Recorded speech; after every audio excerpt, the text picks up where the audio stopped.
আসসালামু আলাইকুম। দেখতে দেখতে প্রায় 14টা রোজা হয়ে গেল। আল্লাহ তাআলার রহমতের মাস খুব তাড়াতাড়ি চলে যাচ্ছে। তো আল্লাহ তাআলা এই রমজান মাসের উসিলায় আমাদের জীবনের সকলের গুনাহগুলো আল্লাহ মাফ করে দাও। তো এই 14 রোজা হয়ে গেল। এখন আমি শাক রান্না করে খাইনি। তো তোমাদের ভাইয়াকে বলতেছে আমি শাক খাবো। সে আর আমি মিলে দুপুরবেলা চলে গেলাম এনএসপি সুপার মার্কেট। গিয়ে দেখি আমার খুব পছন্দের শাক হচ্ছে চালুলতা শাক। এই শাকগুলোকে আমি এখন বাসায় এনে কেটে দিয়ে পরিষ্কার করে দিলাম। পরিষ্কার করে দেওয়ার পর তোমাদের ভাইয়াকে আমি বলতেছি তুমি আজকে রান্না করো।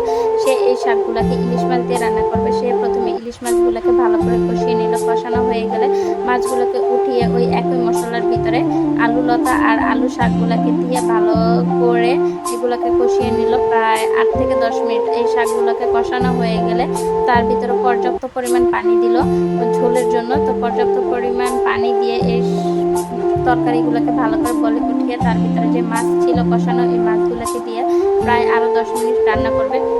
তো দেখতেই পাচ্ছ আমাদের ফাইনাল লুক। তরকারিতে এত সুন্দর স্মেল বের হচ্ছিল যা বলে বোঝাতে পারবো না। এগুলো আমাদের